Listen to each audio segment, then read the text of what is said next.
until somebody actually spoke about it in a way that made me realize, hang on a minute, this is important information that explains how I operate. And if I'm trying to understand myself and how I'm doing the world, how I'm viewing the world, how I'm moving through the world, it explains a lot of things.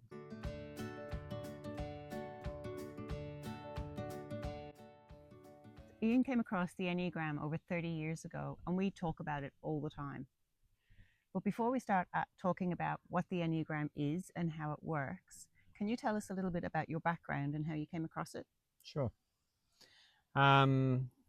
Been working in natural therapies for many years, both as a practitioner and instructor. And in that time, I encountered many people that worked in various different modalities. One of those people, about 30 years ago, was describing the Enneagram to me. I found it fascinating, and at the time I was very busy and didn't put too much attention on it. But as the years went by, the word kept coming up again and again. So I looked into it, and when I looked into it, I found that there were some gems in it, about understanding people, about understanding behavior, about understanding the way people do stress, and about the way people view the world. And the more I looked at it, the more I realized how accurate it was. And I've been using it ever since. It's pretty fascinating. So, what is the Enneagram? Well, the Enneagram is a personality map, for want of a better word. It's a complete descriptor of 9 different personality types, and breaking those down, there are 3 instinctual types, there are 3 feeling types, and there are 3 cognitive types. So when you actually look at the way the Enneagram works, it shows us how we view the world, how we respond to different stresses, what our strengths are, what things we find difficult, and how we actually relate through this lens with the world. All right. For someone completely new to the Enneagram, why do you think it's such a useful tool? Well, one of the other things the Enneagram offers is an insight into the different languages the different personality types have. So when you're working with somebody to do with health or psychological work or anything like that, you can actually use that language to understand exactly how they are going to be responding to the world because of their type. The other thing is, if you've got a relationship situation, one person in the relationship may be a different type to the other. Therefore, if you understand their language, it can help you understand what it is they're actually communicating. People may be both speaking the same language, as in English, but it doesn't always sound the same. Yeah, reminds me of a couple of times between us. So, we're different types. And yeah, do you want to talk about caution in our relationship? Well, some types have a high regard for caution. They use it all the time. In fact, being cautious is part of the structure of the type. And other types, like myself, seem to have a complete disregard for caution. We do have caution, but not to the degree that you would. And as a result of that, we quite often get into situations where you can experience fear, and I'm completely bemused as to why you're doing that. Which, from my side of it, can sound a little frustrating, but yeah, we figured it out by understanding our types. Well, when you understand the language and you understand the drives, you understand why the person responds the way they do. And it gives you an opportunity to either be more patient, more forgiving of the particular response. Well, when you understand that they're not looking at the world the way you do, it means that you can have an appreciation for, or learn the things that they actually do, so you can have appreciation for and respect for and give them time and understanding in that process. So there are a lot of personality systems out there. What makes this one so different? Well, I think once it's understood, it is a far cleaner, more accurate method of understanding how a personality type works. Some personality structures out there, for instance, may tell you what your tendencies will be if you're extrovert or if you're introvert. But what they won't tell you in a lot of these cases is what your personality stress point or security point might be. So when you're stressed, you actually take on the behavior or parts of the behavior of another type. And when you're feeling secure, you are able to take on some of the personality traits of your other subtype, because we actually have subtypes. So it's far more detailed in its response to understanding some nuances to do with personality. Mm. Yeah, I've done a bit of research myself online, and I've found that when they talk about subtypes, it's different to how you talk about subtypes. Well, there has been an introduction into the Enneagram of various different ways of understanding it or explaining it. And people are trying to, from what it seems like, they're trying to actually fill it out with more information.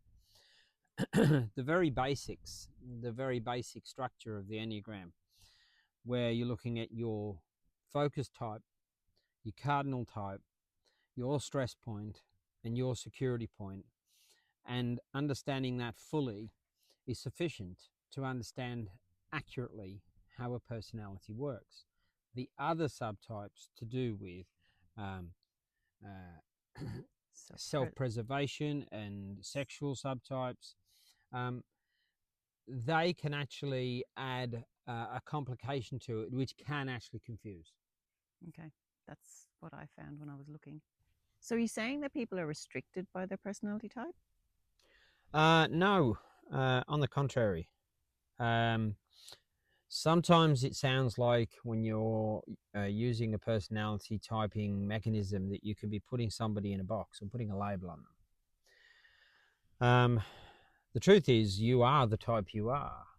You are effectively already in that box. The thing is identifying it correctly. So, in regards to being restricted, you're restricted by not understanding why you respond the way you respond. You're restricted by not understanding why the language you use doesn't land. You're restricted by um, not being able to follow the same mechanisms other people follow to get the same result. So the restriction is not knowing these things. So knowing that these things are the case, you can find a workaround that suits you in regards to understanding how to approach a particular situation, and realize that your autopilot is already going to try to stop you from going into areas where you don't feel comfortable. But then you can catch that and go, well, okay, that's just my personality trying to find a comfortable place. Right. So, what you're saying is that the personality type is the autopilot that's running it. And so, while the autopilot's doing its thing, you're not in control. But once Well, you're aware of what it's doing, you can get that control back. Is that right? well, the more present we are, the more in present time we are, the more we're able to make decisions in the moment.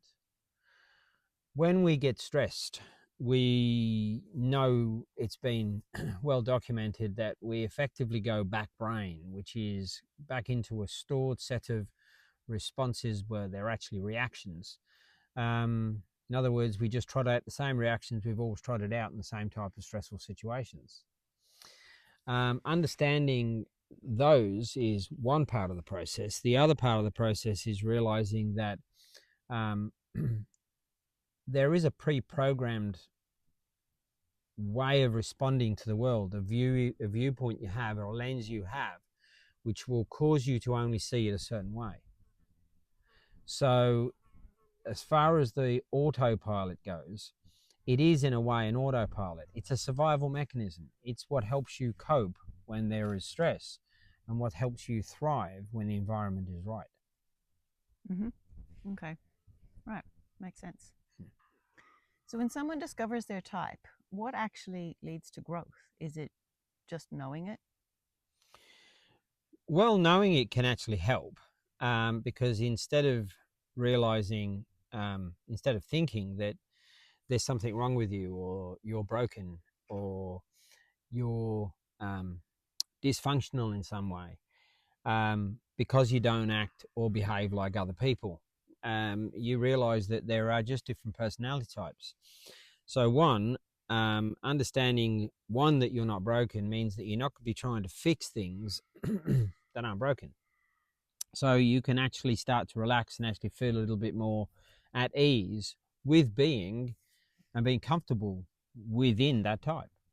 So as a result of that, you're already going to be in a better place. The other part of that is understanding where you have things that restrict you, or where you have difficult areas of difficulty. You can actually do particular exercise or measures, or do some research, or brainstorming into what are my other options, rather than just accepting the way it has always been.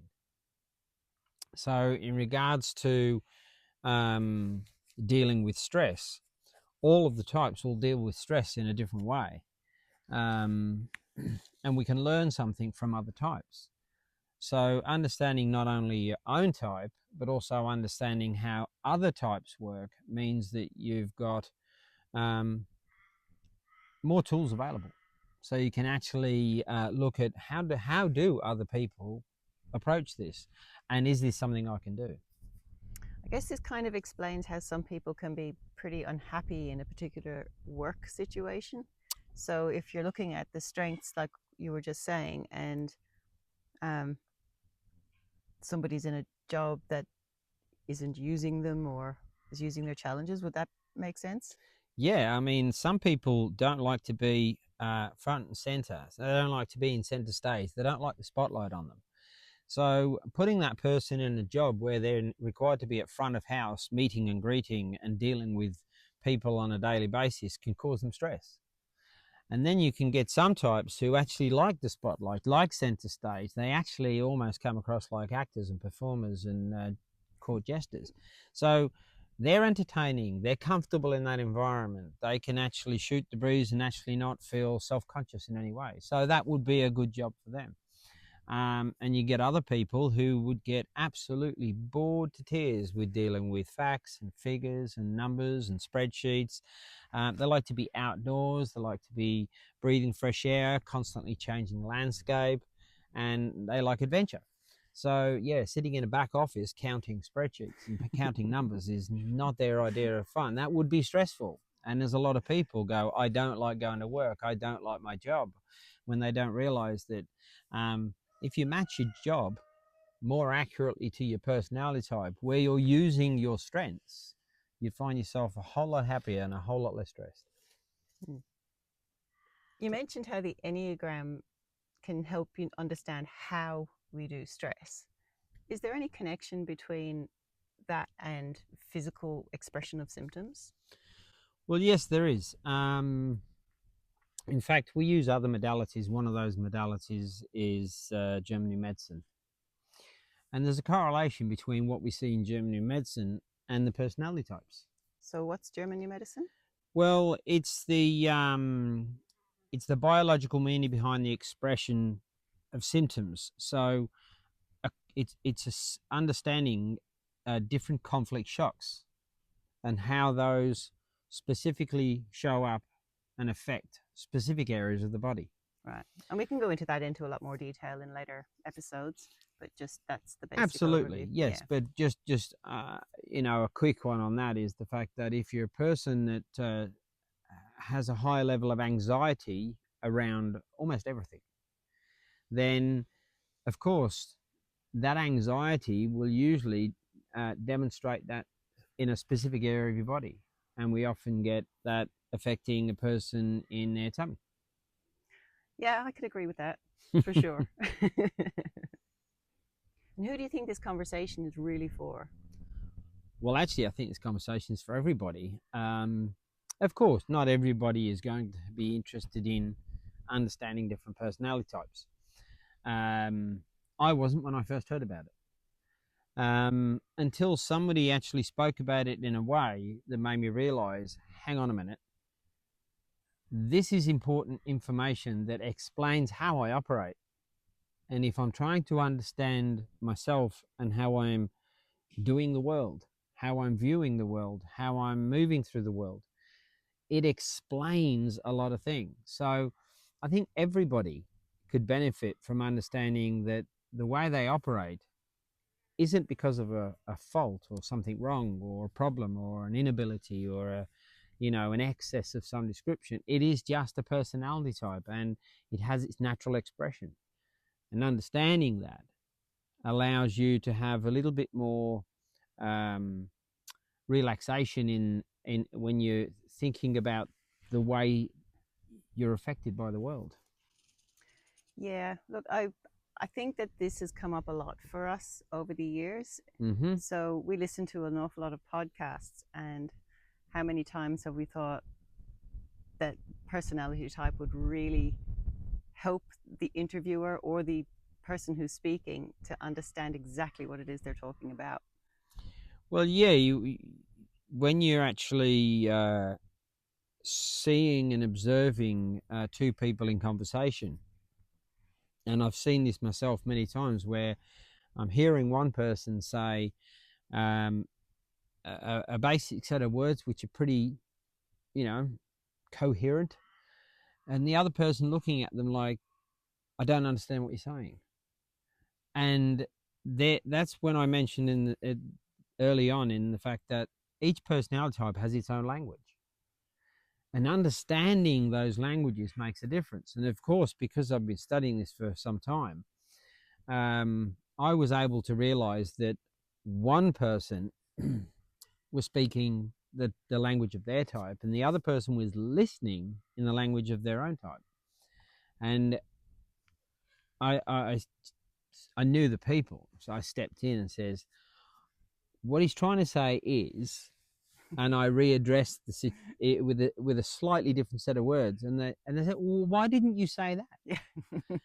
So understanding the language does make a difference, and that is something that can benefit absolutely everybody. Well, we see it also when you have people on YouTube or on podcasts and whatever, and they're in the advice field, Yeah. and they're giving advice, and the advice is clearly coming from their own personality, knowing that this is not going to translate to a lot of the other types. And again, you can even see that same thing with children. Children go to school, and they've got a curriculum, and they've got a set of lessons, and you've got children with 9 different types, and some of those lessons are very cognitively structured. Some of those lessons are addressing the subject of feeling and emotion. Some of those lessons go on about process and procedures. So the instinctual types will have no problem with that. The cognitives have no trouble with a cognitively structured lesson, and the feeling types have no trouble understanding social studies and emotional responses. But some of the kids in the class may struggle. If the schooling system was tailored to understand personality type, then we could actually teach the kids in the language they can hear it. And they could then understand, well, why don't I get this? Why am I struggling? Why am I having trouble? Because they're just being taught in a language they don't understand. I've seen that by listening to other Enneagram channels, that they often say that it's best to do a test or to do some research online, read some books to be able to figure out what your own type is. Is this the best way to go about it, or? I think the best way to understand your personality type is to actually have a conversation with somebody that understands personality typing and understands the Enneagram model intricately. There are online tests you can do, and in regards to that, you're basically going through a questionnaire, and you're effectively ticking boxes or checklists for each particular type. Now, of course, a lot of people answer based on what they would like to be rather than what they actually are. Mhm. And that can be confusing. The other thing is, if you look at other Enneagram models being taught, and there's other online groups that talk about tri-types and the wings and all of those other things. Well, when you start adding in these things and the sexual and self-preservation subtypes, you start to realize that you could almost structure it in a way you could be any type. And sometimes you'll hear people say things like, well, I'm a 563 or a 792. You're not. You have one personality type and two subtypes, and those are specific to that personality type. There is a diagram, and in the diagram, it actually shows that the way that the Enneagram flow occurs. So the flow is literally on a specific direction. So 3, 6, and 9 are connected, and 1, 4, 2, 8, 5, 7 are connected, and they're in that order.